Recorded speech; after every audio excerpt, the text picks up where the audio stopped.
El entrevistado es el señor Augusto Herrera Páramo y la fecha de hoy es 27 de abril del 2012. Esta entrevista se realiza en la institución educativa departamental Buscavida y forma parte del proyecto Voces Cívicas, proyecto de Banco de Memoria para la Democracia Internacional. Señor Augusto Herrera Páramo, ¿podría por favor reconocer que ha firmado la escritura de cesión autorizando al proyecto Banco de Memoria a poner su entrevista a disposición de futuros investigadores? Sí, reconozco, firmo y autorizo. Gracias. Ahora comenzaremos con nuestra entrevista.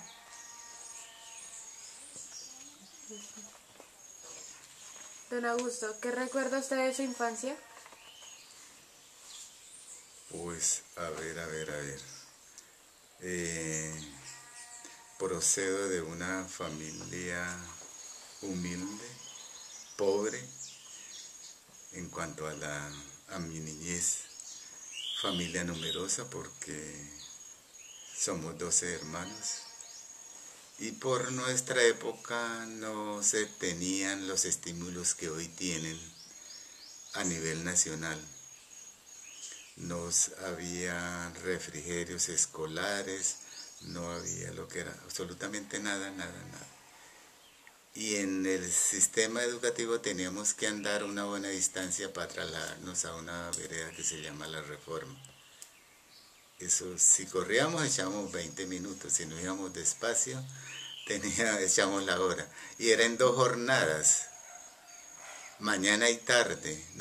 Entrábamos a las 8, nos soltaban a almorzar a las 11 y otra vez de Reforma a Buscavida y almorzábamos y otra vez Buscavida a La Reforma. Entrábamos a las 2 y salíamos a las 4 o 5 de la tarde. Entonces el trajín era largo. ¿Toda la vida ha vivido acá?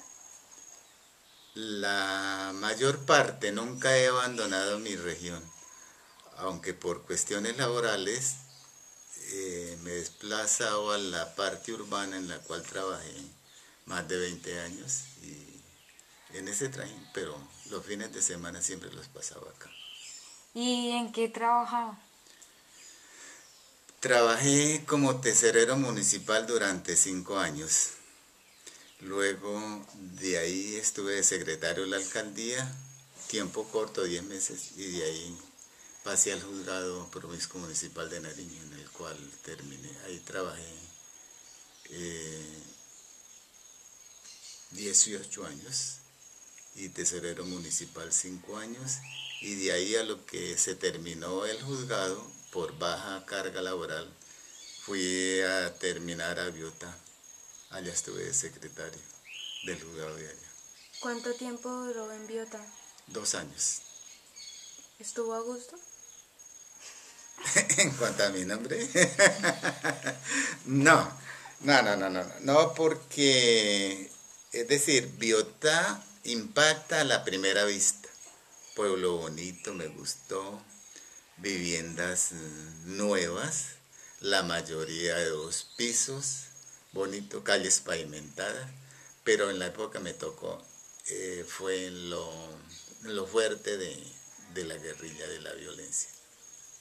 Tuve que sufrir porque me declararon persona no grata, me pedían que abandonara el pueblo durante 72 horas y sin embargo pues no sucedió así, porque hubo otras circunstancias. O sea que estuvo amenazado por la guerrilla. Supuestamente, ¿no? Ese era el cuento.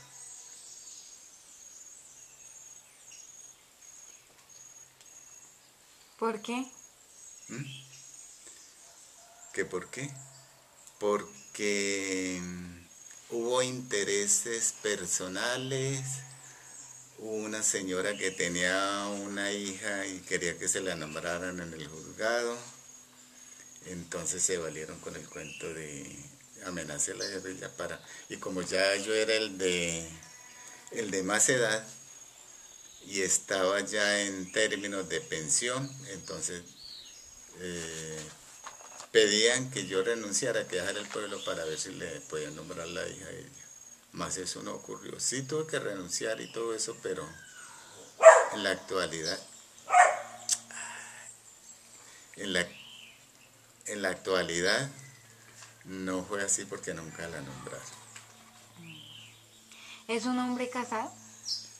Casado y con 3 hijos, 2 mujeres y un varón.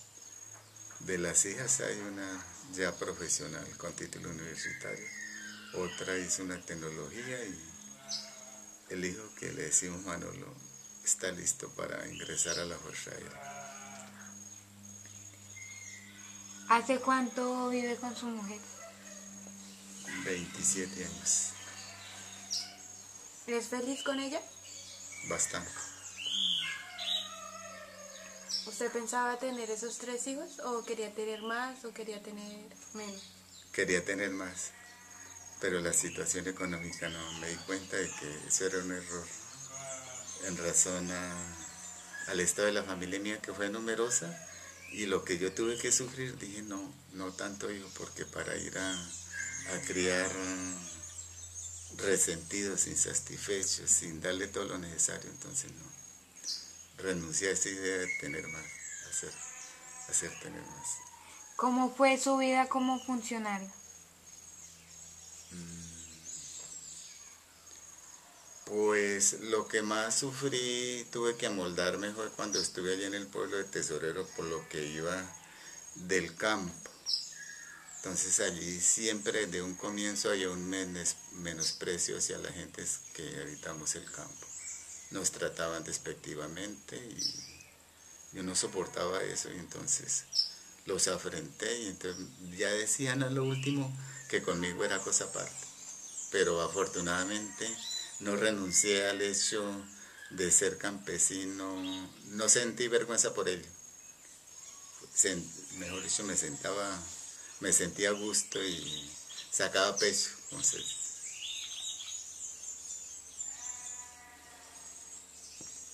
¿Qué lo llevó inicialmente al compromiso cívico? la necesidad de tener algo que estuviera al servicio de la comunidad, porque aquí en Buscavida no teníamos escuelas en propiedad. En 1960, en compañía de 2 tíos, uno materno y otro paterno, materno se llamaba Máximo Páramo y el paterno Miguel Herrera, nos dimos a la tarea de comprar un lote, que es el lote actual donde funciona la Escuela Divino Niño. Eso fue en diciembre de 1960. Recorrimos toda la región porque fuimos hasta un punto, se llama el Alto del Palo, por allá un alto, y ahí depende otro punto que se llama La Cabaña. Por allá todas esas viviendas, a todos esos moradores y padres de familia les pedíamos de 10 pesos la cuota para poder comprar el lote. ¿Cómo era la vereda en ese entonces? ¿Cómo era? Lo que era un campo sin alternativa de nada, no había escuelas, no había nada. La educación era rígida y estrictamente separada en cuanto al personal femenino y el masculino. El personal femenino estudiaba en Buscavida, venían las de la Reforma aquí a Buscavida y eso era en un ranchón alquilado o en arriendo. Y en Reforma sí estaba ya la escuela en propiedad. Dentro de la Reforma teníamos que ir todos los varones allá. ¿Cuántos profesores tenían? No, solo uno. Y tenía a veces 72 alumnos. ¿Cómo fue su vida como estudiante? ¿Cómo era? Pues poco tímido, pero siempre sobresalían mis calificaciones. Y así. Después de todo fue que Yo deseaba estudiar, pero no tenía ese medio. ¿Desde ahí ayudaba a la gente? Mm, Fue tiempo después que se inició la necesidad de conseguir la escuela. Todo eso surgió un año después, dos años después del asesinato del abuelo paterno. Nos vimos en la necesidad y entendimos que esto no podía continuar así. Entonces optamos, se nos vino la idea de que Buscavía tenía que tener escuela propia, pero como no tenía ni lote, ese fue el comienzo. Y a fe que lo logramos.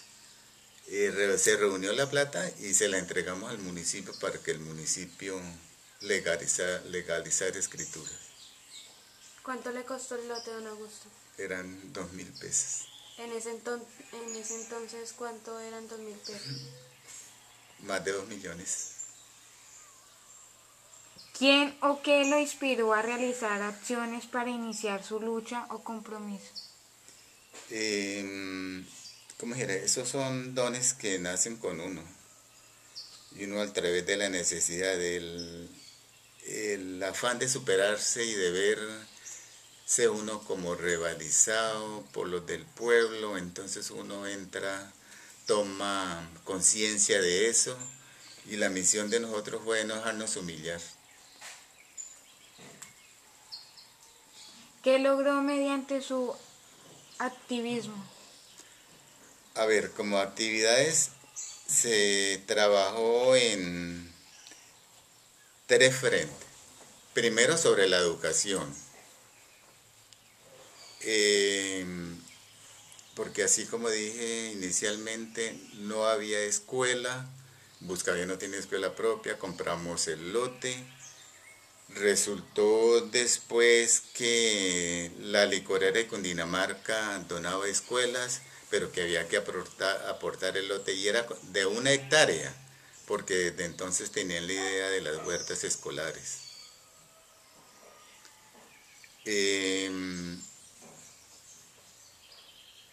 Eso fue desde el 60, se inició eso, 62. Y en el 64 se inauguró la escuela, donada por la licorera de Cundinamarca, de la cual conservo fotos del acto de la inauguración, donde ustedes ni siquiera por asomo aparecen.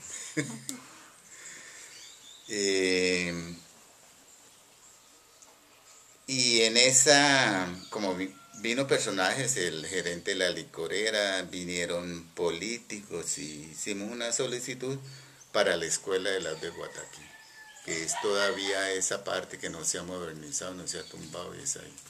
Desde ahí se hizo la petición y nos la concedieron. De ahí era que ahí había un lote comprado, un lote que estaba como desde 1940 y pico. Habían iniciado la construcción de una escuela, pero por razones de la violencia política y entre la misma familia se suspendió eso. Hasta después del año 66 me parece que fue que construyeron esa escuela.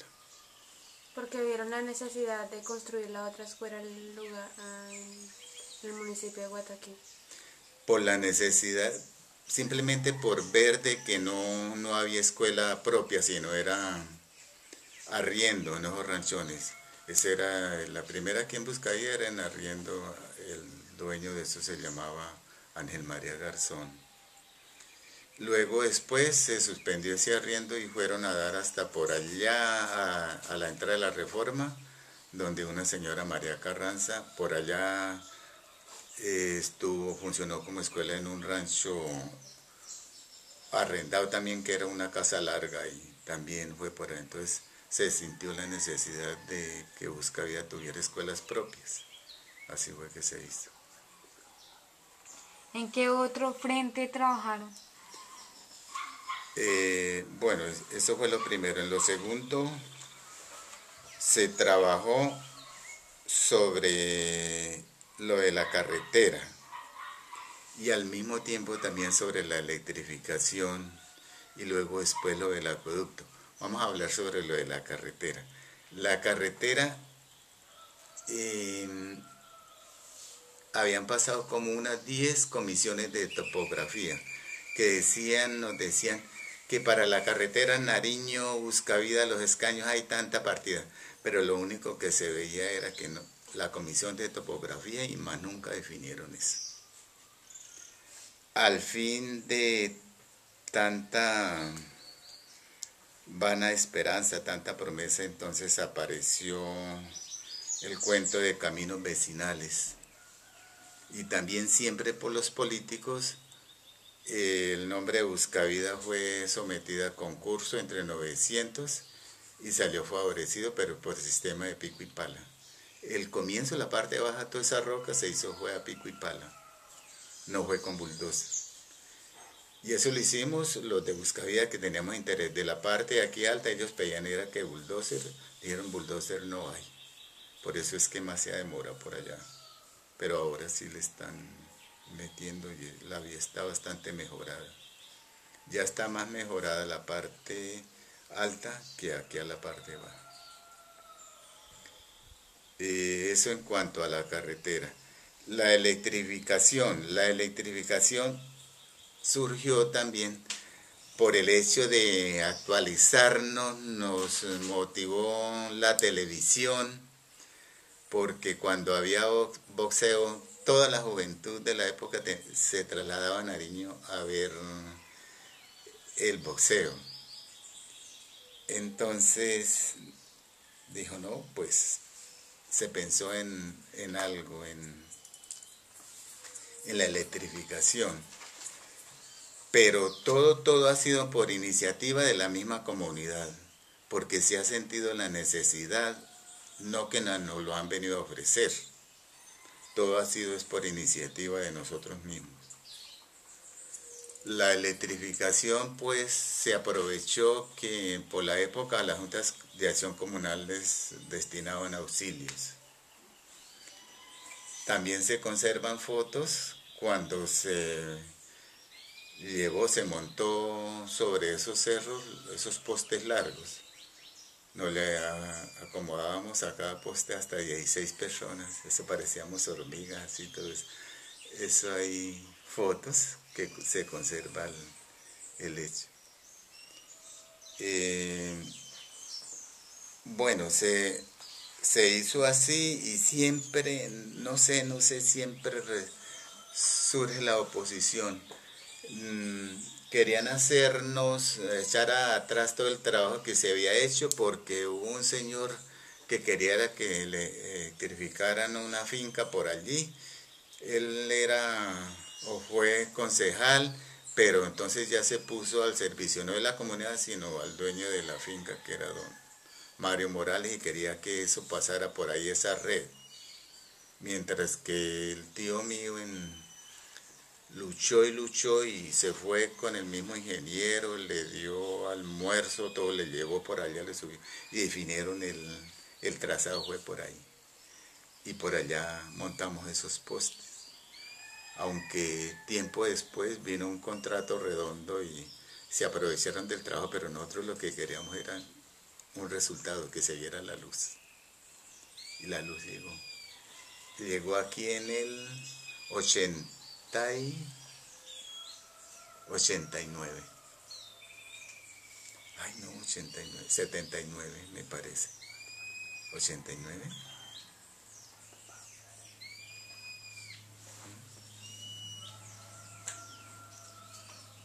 Bueno, eso en cuanto a la... Bueno, está ya la electrificación y está lo de la carretera. Ah, y lo del acueducto. Lo del acueducto sí surgió, se sufrió mucho, pero cuando dijo a salir, salió. También por iniciativa de nosotros como comunidad y aprovechamos las influencias políticas que teníamos disponibles al momento. Es lo que digo yo, que la política por política, sin servicio social no es política. Quien pretenda hacer política nomás por hacerlo, no está haciendo nada. Tiene que pensar siempre es en la comunidad, que hay gente necesitada de la cual se pueda beneficiar. Al servicio de una ideología se hace un servicio comunitario. Cuando el acueducto hubo mucha oposición, tenaz, eso fue arduo, nadie quería, nadie consideraba en eso, nadie, nos decían que dragones, bueno, o algo más. Y pues gracias a una señora que estuvo de alcaldesa, incluyó dentro del programa de la alcaldía la construcción del acueducto. Y eso era para aquí, para Buscavida nomás, era a ambos lados. Pero los del lado de allá, cuando llegó el momento de trabajar, dijeron que no necesitaban porque querían era que eso era fuera de Guataquí. Han pasado los años y ya llevan esperando eso y por el lado de Guataquí no les llega. Encontramos, así como dije, la ayuda de doña Beatriz Lozano de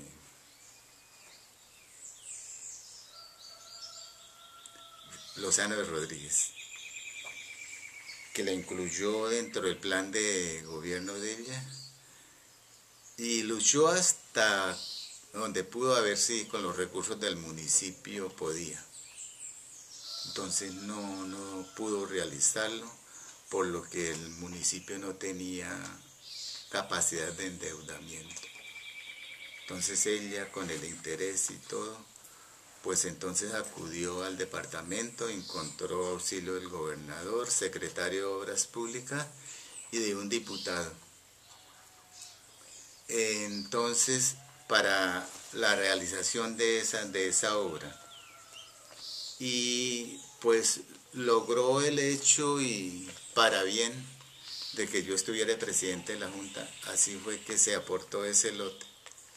Porque todos lo ponían, buscaban no solucionar, sino ponerle como peros para que la obra no se realizara. Entonces tuve conocimiento de que habían dicho que si no había un aporte de un lote, no había acueducto. Entonces, y siempre mencionaban que el presidente de la Junta que era terrateniente, dije, me da mucha pena, no soy terrateniente. Tenemos un derecho herencial, pero somos 12 hermanos.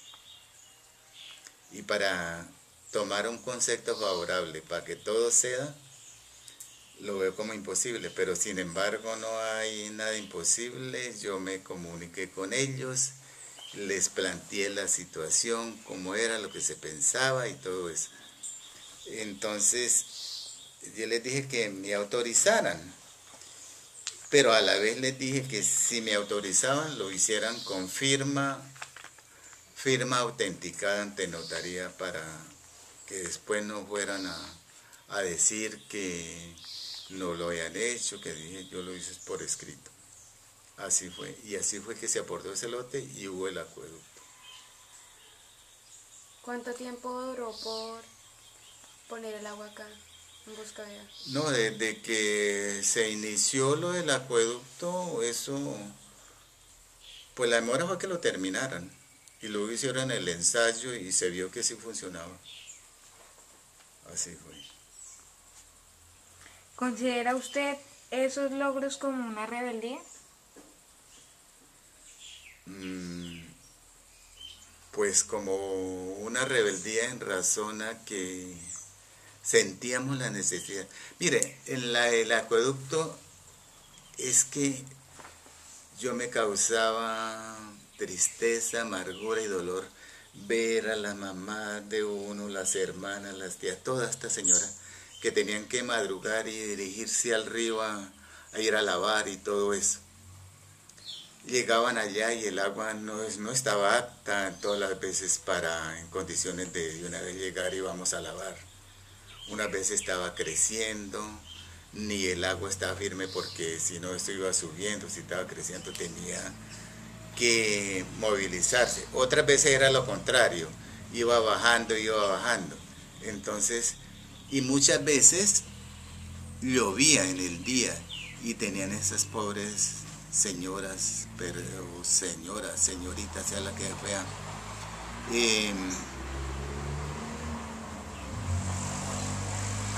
tenían que así medírsele, así como estuviera, fuera con creciente y todo eso, ahí tenían que, mejor dicho, el sufrimiento era mucho. Entonces a mí me cuestionó mucho y lo hacía a veces con soberbia, mejor dicho, nunca me falló el ánimo, sino que uno sentía, decía yo, invocaba la memoria de mis antepasados, decían, ayúdenme para ver cómo se logra esto. Se hizo y ahí estamos. ¿Cuánto duró usted como presidente? La presidencia era, directamente me parece que 1 o 2 periodos nomás, el resto era secretario, tesorero, de cualquier cargo. No interesaba qué cargo. ¿Ese periodo cuántos años son? Eso había que hacerlo cada año, recomendaban. Ahora es que lo ampliaron a 4 años. ¿Cuáles son sus impresiones perdurables de su periodo como activista? ¿Qué es lo que más recuerda? Pues lo que más se recuerda y a veces lo que a uno más le duele, pero como uno hace las cosas no para que se lo agradezcan. A veces la ingratitud de la gente, la incomprensión porque la gente no encuentra en la mayoría de la gente no le encuentra a uno ese mismo ánimo, ese espíritu de hacer las cosas, de colaborar, de hacer. Es que lo que yo estoy viendo, eso lo hicimos nosotros en nuestra época, pero de ahí para acá no se ha visto eso. En las nuevas juventudes, nuevas generaciones no se ve eso. ¿Qué logró mediante su activismo? Pues en lo que yo luché y trabajé que se convirtieran en realidad. ¿Cómo define el éxito de su compromiso social? Pues, ¿cómo era? Me parece que eso me llena de satisfacción. En este momento considero que mi ciclo puede estar ya cumplido y estoy tranquilo. Me duele sí de que no sigamos en esa misma tónica, en hacer algo comunitariamente y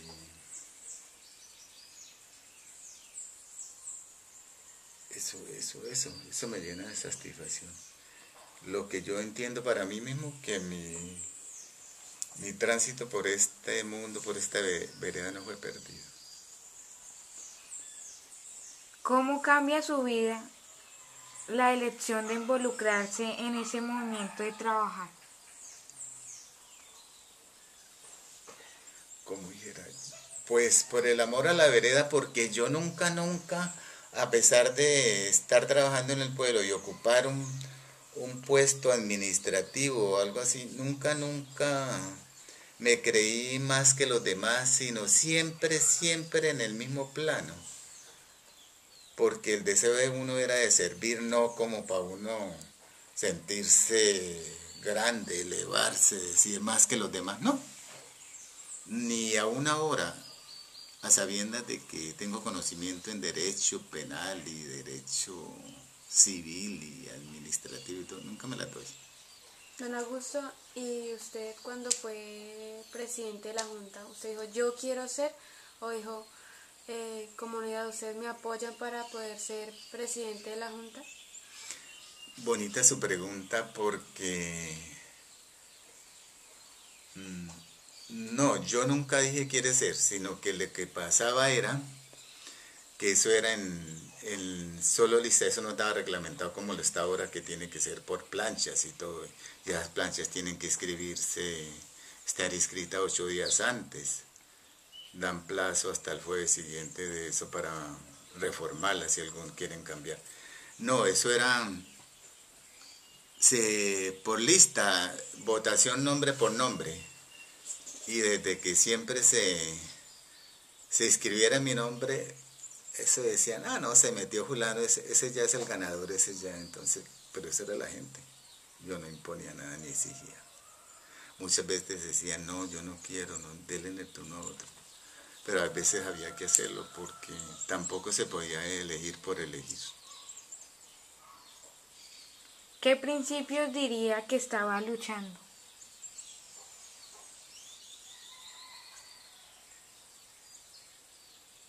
¿Cómo, en qué sentido, en qué forma? Principios sociales, morales. Ah, no, ese es lo que yo llamo como principios de una personalidad y con el fin de servirle a una comunidad. Es decir, porque si a mí me tocaba el hecho de ser vocero, no tenía que dejarme humillar ni dejarme no sentir vergüenza para nada, sino siempre. Yo tenía que darlo con mi ejemplo, yo no podía, no permitía, no consentía de que nos menospreciaran, y más que por el hecho de ser campesino.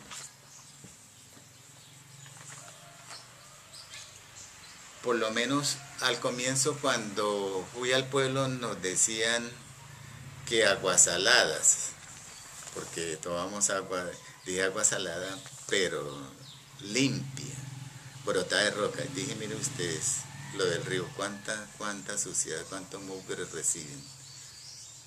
Ahorita pues que la tienen tratada, pero por la época, eso tomaban esa agua cruda y mientras nosotros la tomamos aquí de roca.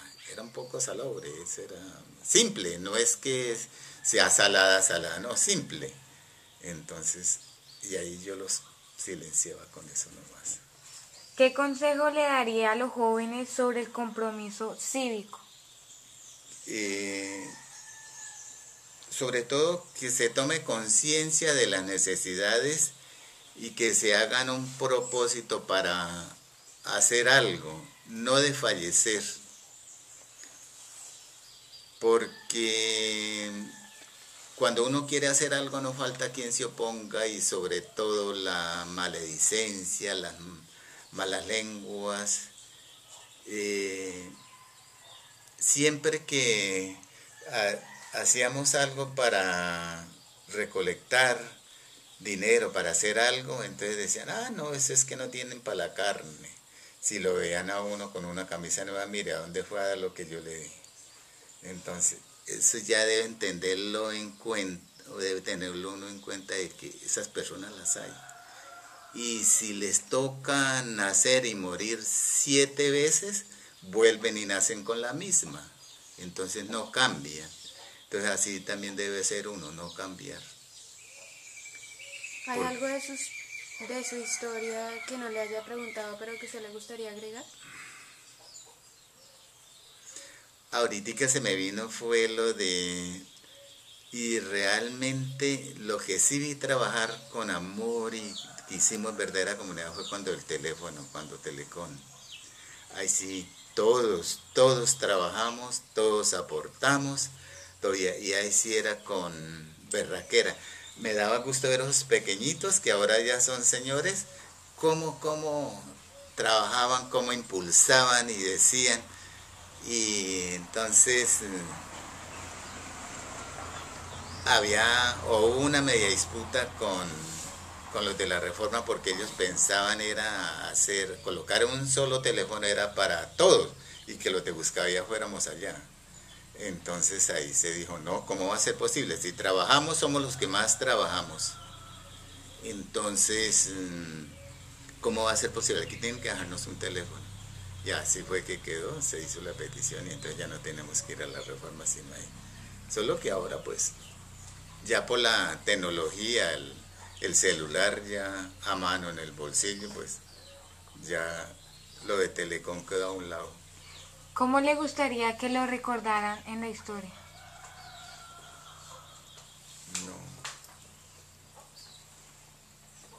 No tengo, no. Referente a eso sí no. La gente dirá, no sé.